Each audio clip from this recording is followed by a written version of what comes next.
ये कहानी 16 साल के रोजर नाम के लड़के के ऊपर आधारित है जो अपने घर की सारी औरतों के साथ घबाघब करके उन्हें प्रेग्नेंट कर देता है और वो अपने इस महान काम को किस तरीके से अंजाम देता है वो हम आज की इस एक्सप्लेनेशन में देखने वाले हैं। आज मैं जिस मूवी को एक्सप्लेन करने वाला हूँ इस मूवी का नाम है what every French woman wants और ये मूवी 1983 में रिलीज हुई थी। मूवी के स्टार्टिंग सीन में हम 16 साल के रोजर को देखते हैं। रोजर अपने स्कूल की छुट्टियों की वजह से अपने घर आ रहा था, तब उसके घर की एक मेड मिस लपीते उसे घोड़ा गाड़ी से लेने आती है और घोड़ा गाड़ी चलाते समय मिस लपीते के हिलते हुए पपीते देखकर रोजर उसे घूरने लगता है। ये चीज मिस लपीते भी नोटिस करती है लेकिन वो उसे कुछ नहीं कहती। घर पहुंचने पे रोजर की माँ उससे पूछती है कि तुम्हारी पैंट पे मेयोनीज कहाँ से लगी, लेकिन यहाँ हम व्यूअर्स को पता है कि घोड़ा गाड़ी चलाते हुए मिस लपीते के हिलते हुए पपीते देख के रोजर खुद को नहीं रोक पाया था। तभी रोजर की मौसी मार्गेरिटा उससे बोलती है कि इस उम्र में ये सब चीज नॉर्मल है और ये कह के वो रोजर की पैंट साफ करने लगती है। रोजर की एक छोटी बहन भी थी जिसका नाम बर्था था। उसके बाद बर्था रोजर को जंगल में ले जाती है जहाँ मिस लपीते भी थी।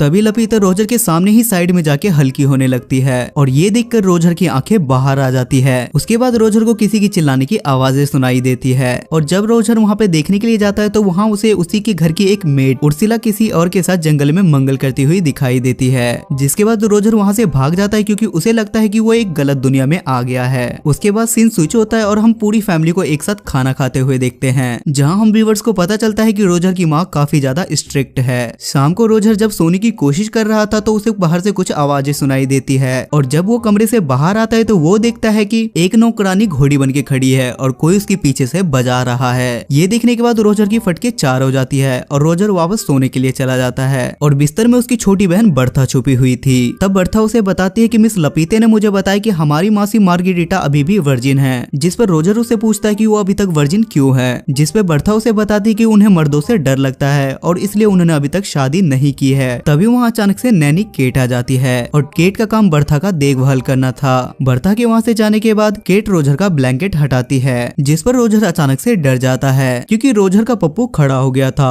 और उसे देखने के बाद केट भी उससे थोड़े बहुत मजे ले लेती है। अगले दिन बर्था रोजर को एक नदी के किनारे ले जाती है जहाँ उसके घर की सारी मेड नहाते नहाते एक दूसरे से अपना सीक्रेट शेयर कर रही थी। बर्था और रोजर अपने घर के 4 मेड को छुपके से देख रहे होते हैं। तभी नदी के किनारे के पास 3 नमूने आ जाते हैं और ये तीनों भी रोजर के घर में काम किया करते थे और वो तीनों अपना पप्पू बाहर निकल के उन मेड्स के सामने ही हल्के होने लगते हैं और वो अपना स्पाइडरमैन उन मेड्स को दिखाने लगता है। तभी उर्सुला बोलती है कि तू शेर तो मैं सवा शेर हूँ और उर्सुला उन तीनों को अपना पिछवाड़ा दिखाने लगती है और उसके पिछवाड़े के दर्शन बर्था और रोजर पेड़ के पीछे छुपके से कर रहे होते हैं। अगले सीन में रोजर की बड़ी बहन एलिसा अपने पापा के साथ आती है और सब लोग उसका वेलकम करते हैं। एलिसा आते ही सब लोगों से गले मिलती है, लेकिन जब रोजर की बारी आती है तो वो उसे फोरहेड किस करके वहाँ से चली जाती है, जिस पर रोजर सोचता है कि मेरे अंदर कांटे लगे थे क्या। तभी बर्था रोजर को एक चर्च में ले जाती है जहाँ दोनों छत पर छिप जाते हैं। तभी वहाँ मार्गेरिटा आती है और वो चर्च के पादरी से अपनी सारी बातें बताने लगती है और वो पादरी से बोलती है कि जब से रोजर यहाँ आया है तब से हर रोज मैं सपने में उसके साथ धक्का पेल करती हूँ और ये सारी बातें रोजर भी सुन रहा था। ये सुनने के बाद रोजर बहुत ज्यादा खुश होता है और बहुत ज्यादा एक्साइटेड हो जाता है, जिसके बाद वो पादरी के जस्ट बगल में गिर जाता है और पादरी इन दोनों को रोजर की माँ के पास ले जाता है, जिस पर रोजर की माँ पादरी से बोलती है कि आप ही बताओ कि मैं इन दोनों के साथ क्या करूं। जिस पे पादरी उसे बताता है कि तुम रोजर के पिछवाड़े पे मार मार के उसके बंदर के पिछवाड़े की तरह लाल कर दो, तभी इसे समझ आएगा और ये काम मार्गेरिटा अपने शुद्ध हाथों से करेगी तो इसे ज्यादा मजा आएगा। तब रोजर की माँ मार्गेरिटा से बोलती है कि तुम एक हंटर लो और शुरू हो जाओ। पहले तो मार्गेरिटा ये करने से मना करती है, लेकिन रोजर की माँ के फोर्स करने के बाद वो ऐसा करने लगती है और वो रोजर के पिछवाड़े पे हंटर मार मार के उसे बंदर के पिछवाड़े की तरह लाल कर देती है। रात को सोते समय रोजर को फिर से बाहर से किसी की आवाजें सुनाई देती है और जब वो अपने कमरे से बाहर निकलता है तो वो देखता है कि उसकी मेड हेलन किसी से ठुकवा रही थी और आज भी उसे बस हेलन ही दिखती है, उसके पीछे वाला बंदा बिल्कुल भी नहीं दिखता। लेकिन इस बार रोजर अकेले इस नजारे का मजा नहीं ले रहा था, बल्कि मिस्टर फ्रैंक भी ये सब कुछ देख रहे थे। तभी वहाँ अचानक से रोजर के पास उर्सुला आती है और वो उसे बोलती है कि आओ मैं तुम्हारे पिछवाड़े में मूव लगा दूं। इतना मार खाने के बाद दर्द भी तो बहुत ज्यादा हो रहा होगा, जिस पर रोजर उसे ऐसा करने से मना कर देता है। उसके बाद रोजर उसे पूछता है कि हर रात हेलन को कोई पीछे से बजाता है, क्या तुम्हें पता है कि वो बंदा कौन है। जिस पर वो रोजर से बोलती है कि ये हम मेड का टॉप सीक्रेट है। तब रोजर को ख्याल आता है कि उसने अकेले इस शो को नहीं देखा था, बल्कि मिस्टर फ्रैंक भी इस शो को एंजॉय कर रहे थे। जिसके बाद रोजर सीधा मिस्टर फ्रैंक के पास जाता है, जहाँ मिस्टर फ्रैंक दूरबीन से मियां खलीफा को देखने की ख्वाहिश में पैंट में हाथ डाल के अपने स्पाइडरमैन को तसल्ली दे रहे थे और रोजर के आते ही मिस्टर फ्रैंक वहाँ से चले जाते हैं। तब रोजर भी दूरबीन से देखने लगता है और उसे नीचे दो शादीशुदा एलियन एक साथ कुत्ता डांस करते हुए दिखाई देते हैं। तब रोजर को समझ में आता है कि मिस्टर फ्रैंक अपने स्पाइडरमैन की मसाज क्यों कर रहे थे।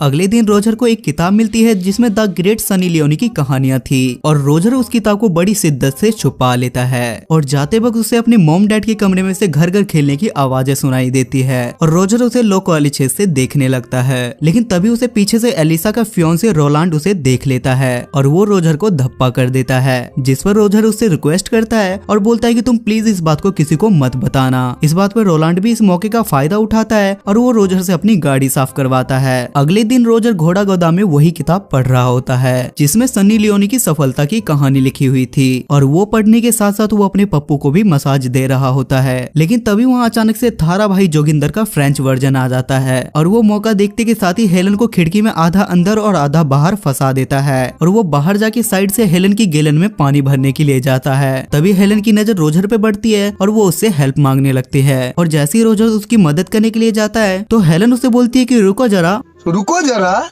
सबर करो और गैलन में पानी भरने दो। तभी रोजर बाहर निकल के देखने के लिए जाता है कि हेलन की गैलन में पानी कौन भर रहा है, लेकिन तब तक जोगिंदर भाई अपना काम कर चुके थे। अगले सीन में रोजर अपनी फैमिली के साथ बैठा था जहां रोलांड रोजर को अपनी जूते साफ करने के लिए बोलता है, लेकिन रोजर काम करने से सीधा मना कर देता है। तभी रोलांड अपनी औकात दिखाता है और वो रोजर की माँ को उसकी सारी सच्चाई बता देता है, जिस पर रोजर की माँ बोलती है कि मेरी दोनों बेटियां ठीक हैं, लेकिन पता नहीं मैंने इस इमरान हाशमी को जन्म कैसे दे दिया। जिसके बाद रोजर अपनी सनी लियोनी वाली किताब को अपनी बहन की किताब से बदल देता है और वो वहाँ से छुप के देखता है कि वो इस किताब को पढ़ेगी या नहीं। उसके बाद एलिसा उस किताब को पढ़ के ऐसा रिएक्ट करती है जैसे उसे धरती पे स्वर्ग मिल गया हो। उसके बाद रोजर किचन में जाता है जहाँ उर्सुला होती है और वो मौका देख के उर्सुला को वहीं घोड़ी बनाने लगता है, लेकिन तभी वहाँ अचानक से एक दूसरी मेड आ जाती है और रोजर वहाँ छुप जाता है। जिसके बाद रोजर सोचता है कि मेरी ही किस्मत में एल लगे हुए हैं। तभी उसके दिमाग की बत्ती जलती है और वो मिस लपीते के पीछे उसके पपीते दबाने के लिए जाता है, जिस पर मिस लपीते उससे पहले मना करती है कि ऐसा मत करो। लेकिन थोड़ी देर के बाद मिस लपीते उससे बोलती है कि रोजर मेरे बच्चे जितना बजाना है तुम बजाओ। लेकिन वहाँ रोजर की नोबिता वाली किस्मत चमक जाती है और बाहर कोई जर्मनी और फ्रांस के बीच में जंग का ऐलान कर देता है और सबको पता चलता है कि जर्मनी ने फ्रांस से जंग का ऐलान कर दिया है। अगले दिन सब लोग युद्ध में जाने की खुशी मना रहे होते हैं, लेकिन रोजर की हालत ऐसी होती है जैसे उसने ढिंडोरा की लॉटरी जीत ली हो। लेकिन फ्रांस में एक नियम था कि वार में जाने से पहले वो सब लोग अपनी बीवी को टीवी के सामने घोड़ी बनाएंगे। जिसके बाद रात में सब लोग अपनी बीवी को जंगल में ले जाके उसकी बजाने लगते हैं, जिस पर रोजर सोचता है कि ये बस आज रात की चांदनी है और इसके बाद तो इनकी पिक्चर मैं ही बनाऊंगा। सबके युद्ध में जाने के बाद सारी लेडीज अकेली थी और रोजर सबसे पहले उर्सुला के पास जाता है जहाँ वो उसे ले दे के घोड़ी बना ही देता है और वो उर्सुला से ये भी बोलता है कि मुझे तुमसे प्यार हो गया है। जिस पर उर्सुला बोलती है कि सारे लड़के पहली बार चरम सुख का आनंद लेने के बाद यही बोलते हैं। अगले सीन में बर्था रोजर से बोलती है कि पादरी माँ से मिलने के लिए आए हुए हैं, जिसके बाद ये दोनों भाई बहन चुपके से उन दोनों की बातें सुनने लगते हैं। जिस पर रोजर की माँ पादरी से बोलती है कि मेरा पति मेरी कभी घोड़ी बना के लेता है तो कभी डॉगी बना के लेता है, इससे कोई पाप तो नहीं। जिस पर पादरी बोलता है कि नहीं, वो तुम्हारा पति है, वो तुम्हारी घोड़ी बना के ले या तुम्हारी डॉगी बना के ले, इसमें कोई दिक्कत नहीं है। लेकिन तभी रोजर की माँ रोजर को देख लेती है और वो बिना देर किए बाहर आ जाती है। अगले दिन बर्था की नैनी केट हमें दिखाई जाती है और वो नदी किनारे बैठ के अपनी जुल्फें सवार रही थी, लेकिन तभी वहाँ रोजर भी आ जाता है और वो पानी में जंगली सुअर की तरह तैरने लगता है। पहले तो रोजर केट से मजे लेता है, लेकिन जैसे ही वो देखता है कि वो भी राजी है तो वो मौके पे चौका मार देता है और वो दोनों वहीं पे घबाघब करने लगते हैं। अब रोजर पूरी तरीके से अल्टीमेट हरामी बन चुका था, जिसपे रोजर सोचता है कि अब सारी औरतों का मटका मैं ही फोड़ूंगा। और अगले दिन रोजर का बाप छुट्टी लेके वहाँ आ जाता है और रोजर देखता है कि मार्गरेटा और केट उसके माँ बाप को घर घर खेलते हुए देख रहे हैं, जिस पर रोजर उनसे बोलता है कि तुमसे ना हो पाएगा और ये बोल के वो वहाँ से घर में चला जाता है। ये देखकर उसके माँ बाप हैरान हो जाते हैं और रोजर को वहाँ से भगाने लगते हैं। जिसके बाद मार्गरेटा अपने कमरे में सोने के लिए चली जाती है, लेकिन रोजर उसके कमरे में उसे धप्पा कर देता है और उससे पूछता है कि क्या तुम अभी तक वर्जिन हो, तो आओ मैं तुम्हारा गेम बजा देता हूँ। जिसके बाद वो दोनों घबाघब करने लगते हैं। उसके बाद हम फिर से हेलन को देखते हैं जो चाय नाश्ता लेके आ रही थी, लेकिन इस बार युद्ध में जाने की वजह से उसकी बजाने वाला कोई नहीं था।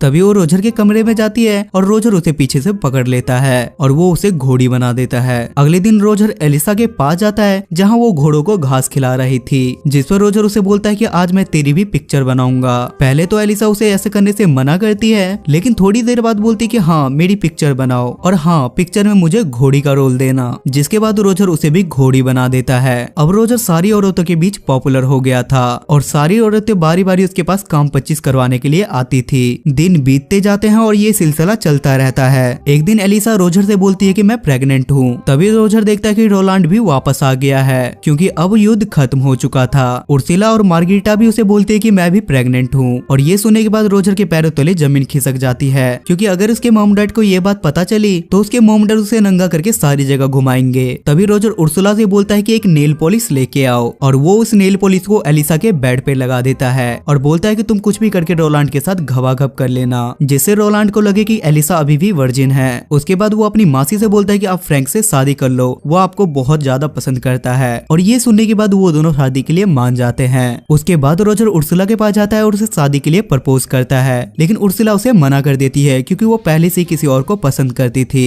उसके बाद तीनों औरतों की शादी हो जाती है और रोजर के कांड के बारे में किसी को काने कौन खबर नहीं होती और उसी रात रोजर फिर से हेलन के साथ घबाघब करता है और अगले दिन हेलन उसे बताती कि मैं भी प्रेग्नेंट हूँ। लेकिन अब रोजर की स्कूल की छुट्टियां खत्म हो चुकी थी, इसलिए वो उससे बोलता है कि मैं तुम्हारे लिए भी एक अच्छा सा पति ढूंढ लूंगा, जिसपे हेलन बोलती है कि तुम इसकी टेंशन मत लो क्योंकि मैंने सब लोगों के साथ घबाघब किया है और मैं इस पे किसी का भी नाम लगा सकती हूँ। उसके बाद रोजर अपने पापा के साथ खुशी खुशी वहाँ से चला जाता है और ये मूवी यहाँ खत्म हो जाती है। सो गाइस आई होप कि आपको आज की एक्सप्लेनेशन पसंद आई होगी और इस मूवी की IMDb रेटिंग है 6.2 स्टार्स आउट ऑफ 10 और इसे गूगल यूजर ने 85% लाइक किया है। अगर आपको एक्सप्लेनेशन पसंद आती है तो आप मेरे चैनल को सब्सक्राइब करके मुझे सपोर्ट जरूर करें। तब तक के लिए स्टे सेफ, स्टे हेल्दी।